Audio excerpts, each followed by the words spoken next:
They told you it wasn't that bad. They told you the internet was exaggerating.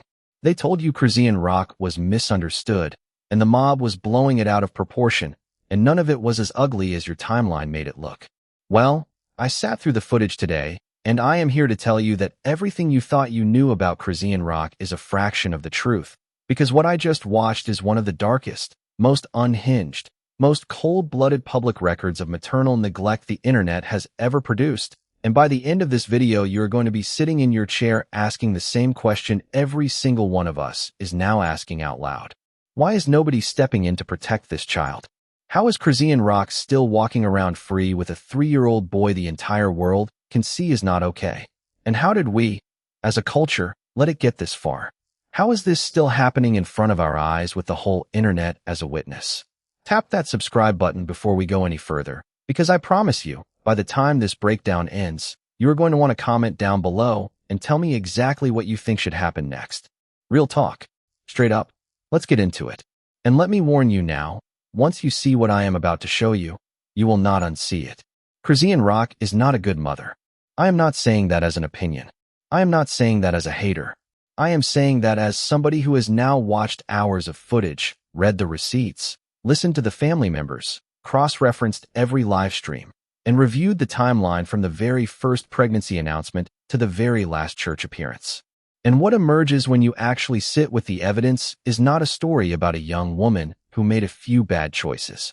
It is a story about a young woman who, for 9 straight months, made the same reckless choice on camera, on live stream, in front of a fan base of millions, and dared the world to stop her. What emerges when you actually put every piece side by side is a documented, time-stamped record of behavior that in more than 20 states in this country meets the legal threshold for child endangerment. And what emerges when you follow the story past the pregnancy and into the years that came after is something even darker than the pregnancy itself. Because Chrisean Rock's story does not end with a baby who cannot walk. It does not end with a baby who cannot talk. It does not end with a baby who at 3 years old still cannot chew solid food. Chrisean Rock's story bleeds into a homicide investigation. It bleeds into a paternity mystery. It bleeds into a court-ordered DNA test that was never completed because the man who requested it was killed before the results could ever come back.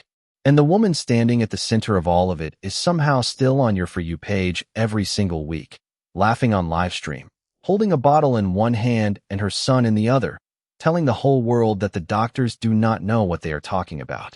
So let me walk you through this piece by piece, because if you have ever wondered how a public figure can do this much damage in broad daylight and still keep custody of a child, this video is going to answer that question.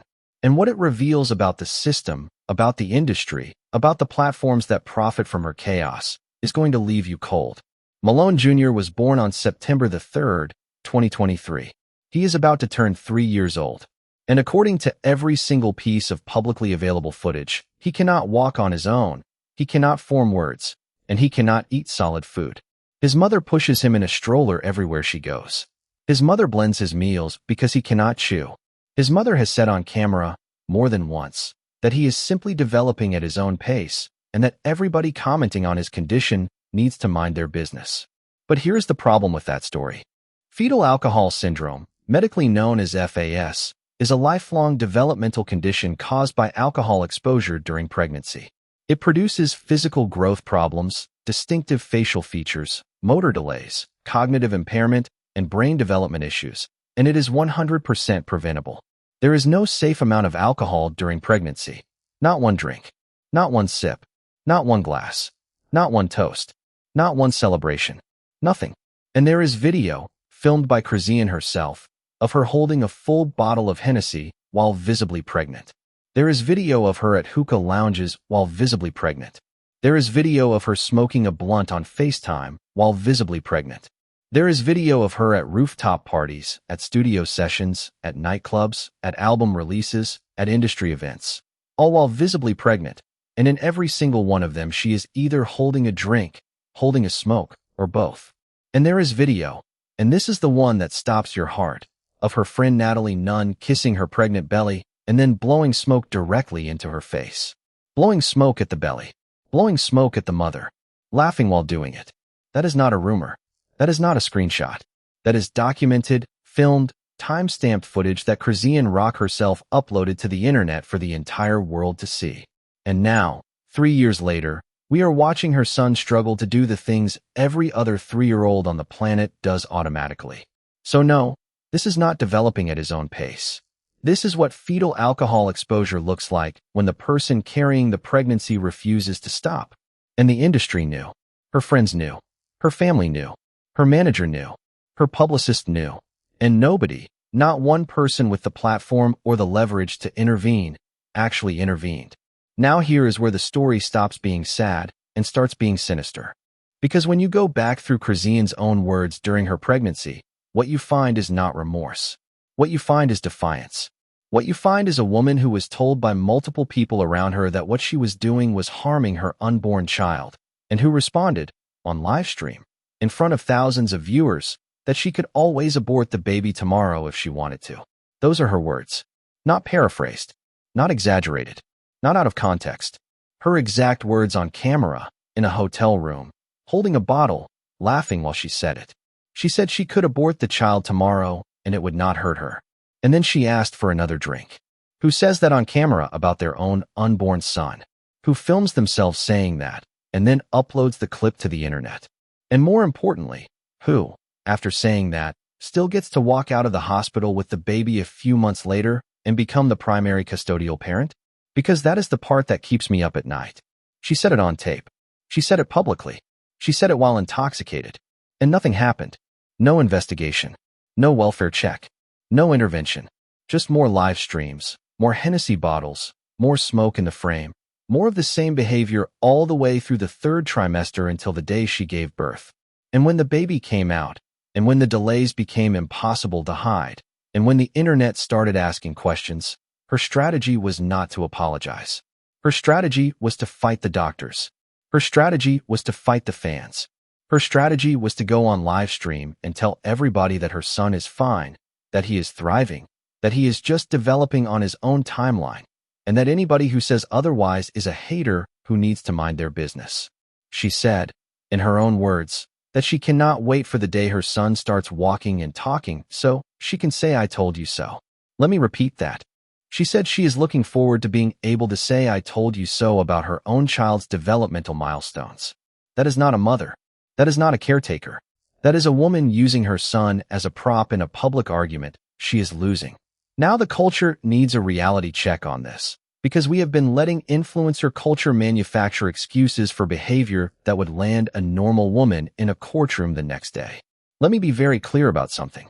In more than 20 states in the United States, harm or potential harm to a fetus through substance use is grounds for prosecution under child abuse statutes or chemical endangerment laws. That is not opinion. That is not activism. That is federal and state law. And there is more publicly available filmed evidence of Chrisean Rock endangering her fetus than there has ever been in any recorded case in the modern history of American celebrity. Every single clip is still on the internet. Every single clip is still monetized. Every single clip has been viewed millions of times. And still, 3 years later, this child is still in her custody. So the question is not whether the evidence exists. The evidence has existed for years.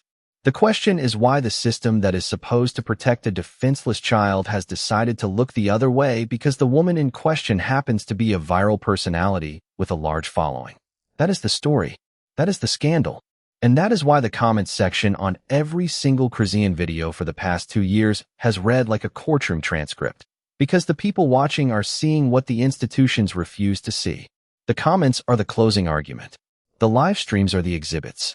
And the child is the plaintiff who cannot speak for himself. A woman who, whatever you think of her personally, has been publicly and repeatedly honest about what she has witnessed with her own eyes when it comes to Chrisean Rock's parenting. And what Karlissa said, on camera, to Chrisean's face, is a sermon that every young mother in the country needs to sit with. She said, and I am quoting almost verbatim, that Chrisean is a horrible mother, that she needs counseling, that the baby needs physical therapy, that the baby needs specialized care, and that the best thing Chrisean can do at this point is stop performing victimhood and start doing the work. She said Chrisean is embarrassed because Chrisean did this to her own child. She said Chrisean smoked and drank the entire pregnancy and now blames everybody else for the outcome. She said the only person Chrisean should be mad at is Chrisean. She said the victim in this story is not the mother. The victim is the child. And the responsible party for the harm is the woman who did nothing but drink and smoke for 9 straight months when all she had to do was go to her appointments and stay peaceful. Karlissa dropped that verdict on national television, and the reason it hit as hard as it did is because Karlissa is not some anonymous commenter. Karlissa is the grandmother of the child. Karlissa has watched this baby up close. And Karlissa is telling you that the woman parading Malone Jr. around on livestream is not being honest with the public about the condition of her son. And by the way, when the grandmother of your child publicly declares on camera that you are a horrible mother, that is not a family dispute. That is a warning shot. That is somebody who has seen the receipts up close and decided that silence is no longer moral. Karlissa is not the only one who has said this. Chrisean's own sister has said versions of this. Multiple family members have called for CPS intervention. Multiple people in Chrisean's inner circle have said, on the record, that they warned her, that they begged her, that they pleaded with her to stop drinking and smoking during the pregnancy, and that she refused. So this is not a case of an outside mob attacking a young mother. This is a case of the people closest to her, the people who have known her the longest, telling the world that what you see on camera is what she actually is. And still, somehow, she is on your feed every single day, dressed up, laughing, drinking, streaming, monetizing every second of the chaos, and nobody in a position of power has done anything about it. That is the part that breaks people.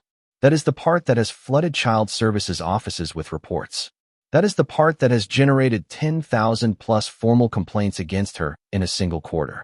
And still, she keeps custody. Still, she keeps the platform. Still, she keeps monetizing the child she is publicly failing. But here is where the story takes a turn that most people are not ready for. Because if you thought the pregnancy was the darkest chapter of Chrisean Rock's public record, you have not been paying attention to what happened after the baby was born. Because Chrisean Rock is not just at the center of a maternal neglect scandal. Chrisean Rock is now at the center of an open homicide investigation. And the man at the middle of that investigation is a young man from Baltimore named Ronnie, real name Christopher Parsley, a 19-year-old who claimed publicly, repeatedly, and on camera that he was the biological father of Chrisean Jr. Ronnie said Chrisean and him were together on Blueface's birthday. Ronnie said Chrisean was in a relationship with him during the exact window Blueface believed he had conceived the baby. Ronnie said the paternity test that was performed while she was pregnant was not what the public had been told, and Ronnie filed paperwork to request a court-ordered DNA test that would settle the paternity question once and for all. And then, before the DNA test could ever be completed, Ronnie was shot and killed on the streets of Baltimore. 19 years old. Gunshot wound. Life-saving measures initiated at the scene. Pronounced deceased shortly after. The case remains open. The case remains unsolved. And Chrisean Rock, according to her own admission, was interviewed by homicide investigators. Not because she volunteered to be interviewed. Because investigators had questions about her communications with Ronnie in the hours and days leading up to his death. She said it herself. She said she was at the gym when the investigators pulled up. She said she answered her phone. She said they told her they knew she did not do it. She said they recorded the conversation. She said she told them to record it all. But the investigation is still open, and the man is still in the ground. And the paternity test that would have changed the entire public narrative around Chrisean Jr. never happened. Now I need to be very careful about how I say this next part, because this is an open investigation and the truth has not been publicly established. But what I can tell you, because it is a matter of public record, is that Chrisean Rock's own sister has said publicly that she has knowledge of the situation and that, in her words, it would not look good for certain people that she knows. She has said publicly that she is not going to speak on it because if she did speak on it, the implications would be devastating. And she has said publicly that in her opinion, Chrisean has a pattern of being what she called a setup artist, somebody who is known to give out addresses and act impulsively in the heat of the moment. That is not the internet talking. That is Chrisean's own blood saying it into a camera on a podcast that anybody with a search bar can find. And when you put that testimony next to the fact that Ronnie was killed the exact week the court-ordered paternity test was scheduled, and you put that next to the fact that Chrisean and Ronnie were reportedly in contact the night he died, You understand why the internet has been asking questions that most people are too afraid to say out loud. Nobody is convicting anyone. Nobody is presuming guilt. But the questions are the questions, and the questions have not gone away. And the longer Baltimore homicide keeps the file open, the louder those questions get. Then there is Taseki, another public figure who has spoken on the record about this situation. She said on camera that she believes Chrisean may have had something to do with Ronnie's death. She said it carefully. She said it with hedges. She said it with "I do not know for sures, and I am just saying what's." But she said it. And what she pointed to was the timing. Ronnie called somebody the night he died. Ronnie was in contact with people the night he died. And the paternity test he had been fighting for evaporated the moment he did. Chrisean has publicly denied any involvement. Chrisean has said the investigators cleared her. Chrisean has said this is all a distraction. And that may be true. But here is the fact that Chrisean cannot deny. She fed Ronnie. Her own words. She fed him. She was with him. She was in a relationship with him that overlapped with her relationship with Blueface. And a DNA test that could have permanently altered the paternity story of Chrisean Jr. was never completed because the man who requested it is now buried. That is the fact. Draw your own conclusions. And while you draw them, remember that the family Ronnie left behind, the mother who raised him, the grandmother who spoiled him, the sisters who loved him, the aunt who watched him grow, are still sitting on unanswered questions in a Baltimore living room that used to have a son in it. That is the weight of this story. That is the human cost of the mystery that Chrisean's brand still monetizes every single week. And this is where the whole Chrisean Rock narrative begins to collapse under its own weight. Because when you zoom out and look at the totality of the record, you realize you are not looking at a young woman who made a few bad choices. You are looking at a woman whose entire public brand is built on the monetization of chaos. Every fight is content. Every live stream is content. Every custody dispute is content. Every leaked clip is content. Every public breakdown is content. Every police call is content. Every hotel room meltdown is content. Every rehab rumor is content. Every arrest whisper is content. And the child, the 3-year-old boy who cannot walk, who cannot talk, who cannot chew solid food, that child is the recurring set piece in the content. He is the prop. He is the sympathy card when she needs sympathy. He is the argument piece when she needs to argue with Blueface. He is the counterexample when the audience tries to hold her accountable. Every single live stream where she brings Malone Jr. into the frame, the metrics spike. Every single live stream where she and Blueface argue about the baby, the metrics spike. Every single live stream where she cries about being a good mother, the metrics spike. And she has learned, over 3 years, that the more chaos she generates involving her son, the more money she makes. That is the business model. That is the reason nothing has stopped. That is the reason CPS reports pile up and nothing changes. Because the platform rewards it, the algorithm rewards it, the network rewards it, and Chrisean rewards herself. Now, in the last few months, Chrisean has begun a public rebrand. And this is the part of the story that has enraged even the people who used to defend her, because Chrisean's new public brand is Christianity. Chrisean has begun going to church on camera. Chrisean has begun speaking in tongues on livestream. Chrisean has begun saying that she gave her life to Christ at age 9, that she remembers her first word being hallelujah, that she has been carrying the Lord in her heart since childhood, and that all the drinking and the smoking and the streaming were just the enemy leading her astray. And look, if Chrisean has genuinely found her faith, I am not the person to judge that. Nobody is the judge of that but her and the God she says she serves. But the pattern is impossible to ignore. Every single time a Zeus Network episode drops with her fighting or doing something reckless, she goes to church that Sunday. Every single time she has a public embarrassment, she posts a Bible verse. Every single time CPS reports hit her name in the press, she starts a prayer live stream. That is not repentance. That is public relations. And the audience, especially the older audience that watched her rise, is not falling for it. The comments on her religious content are brutal. People are saying, in her own words, dead the fake conversion. People are saying you cannot smoke through 9 months of pregnancy and then hide behind Jesus. People are saying the God she claims to serve is not a shield for the harm she caused. And I am not going to lie to you. I agree with them. Because there is a real repentance, and then there is a strategic repentance, And one of them requires public accountability for the specific harms you caused, and the other one requires nothing but a filter and a caption. Chrisean has not owned a single specific harm. She has not looked into a camera and said the words, "I hurt my son." She has not said the words, "I am sorry" to Karlissa. She has not said the words, "I need help." Until she says those words out loud, without the ring light and without the church backdrop, this new brand is exactly what the audience thinks it is. Damage control dressed up in scripture. So where does that leave us? Where does that leave Malone Jr.? Where does that leave the open investigation into Ronnie's death? Where does that leave the family members who have publicly begged for intervention?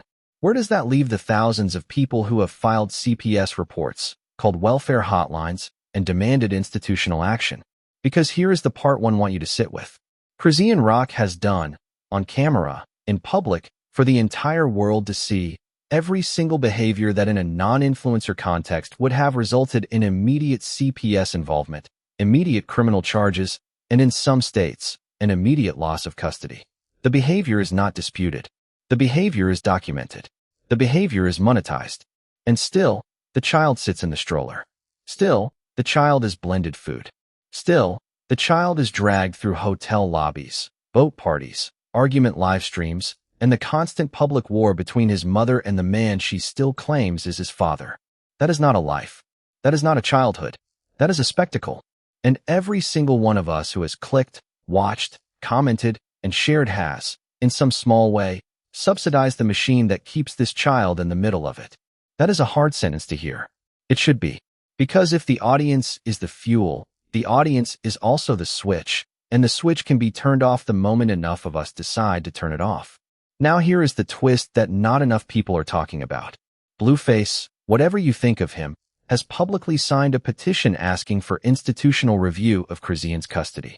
Blueface has said, in interviews, that he does not want his name on the child if there is any question of paternity, but he has also said that regardless of the paternity outcome, the child deserves better than what he is being given. Karlissa has publicly said the same. Chrisean's own sister has said the same. Multiple exes, friends, associates, and former inner circle members have said the same. And now the public is saying the same in numbers so overwhelming that welfare offices in multiple states are reportedly buckling under the volume of complaints. So the case for intervention is not being made by a fringe minority. The case for intervention is being made by the child's own extended family, the child's own biological network, and the public that has watched the entire pregnancy unfold in real time on a live stream. This is not a witch hunt. This is a documented, sourced, family-endorsed call for a defenseless child to be given the chance at a functional life that his mother has refused to give him. And the fact that it is taking this long is not just a story about Chrisean Rock. It is a story about how the American child welfare system responds when the accused parent has a monetized platform, a fan base, and a strategic public relations plan. It is a story about how the machinery of protection, which is supposed to be blind to fame, has been quietly bent by fame. And that is the systemic scandal buried inside the personal one. Let me give you one more piece of context that I think puts the whole thing into perspective. Since the pregnancy footage first went viral, more than 10,000 formal CPS reports have been filed against Chrisean Rock in a single quarter. 10,000. From all 50 states. From concerned parents, from pediatricians, from nurses, from social workers, from viewers who watch the live streams, from family members, from teachers who follow her on Instagram, from foster parents, from former caseworkers, from people who have never been on the internet in their lives. 10,000 documented, time-stamped, official complaints filed with government agencies. And still, at the time of this recording, the child is in her custody. Still, the child appears on the live streams. Still, the pattern continues.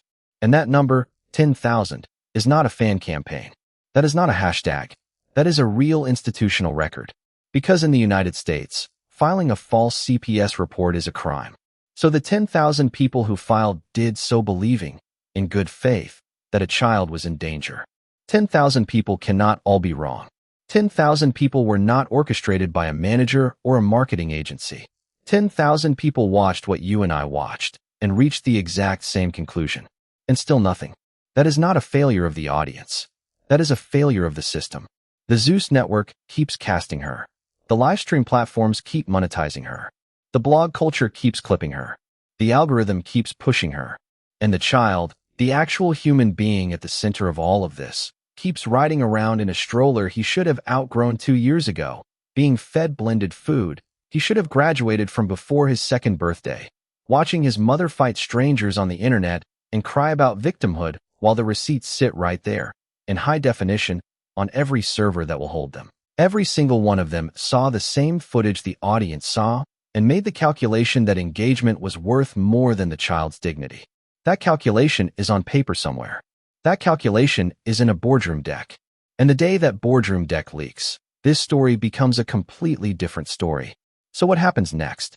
That is the question I want you to sit with. What happens next depends entirely on whether the institutions that are supposed to protect children decide that a defenseless 3-year-old boy deserves the same protection as a child whose mother does not have 1 million followers. What happens next depends entirely on whether the platforms that host the content decide that monetized child endangerment is worth the ad revenue. What happens next depends entirely on whether the public, meaning you and me, decide that we are done consuming content that treats a developmentally delayed toddler as a plot device in his own mother's reality show. I am not a hater. I am somebody who watched this woman go from a 19-year-old kid with a dream and a viral moment to a public figure raising a son on camera under conditions that would break any child, and I have watched her, in real time, refuse every off-ramp the world has given her. Blueface's mother offered her an off-ramp. Her own family offered her an off-ramp. The doctors offered her an off-ramp. Her fans offered her an off-ramp. The commenters, at the beginning, when the pregnancy first became public, offered her an off-ramp. The pastors she now stands next to offered her an off-ramp before the cameras were rolling. She rejected all of them. Do you believe Karlissa deserves credit for being the loudest voice, or do you believe she waited too long to say it out loud? I want to know what you think. I want to hear your take. And I want the people who have been quiet on this to stop being quiet. Because the only reason nothing has happened yet is because the noise has not been loud enough. So let's make the noise. Tap subscribe if you have not already. Tap that like button. Share this with somebody, not in an interview, not in a courtroom, not in a church. She has said his name for content. She has said his name for defense. She has said his name for arguments with Blueface. She has said his name for sympathy. Whether this is the video, or the next one, or the one after that, where enough voices join together to force the outcome the child deserves. Because Chrisean Rock has had 3 years to change the ending.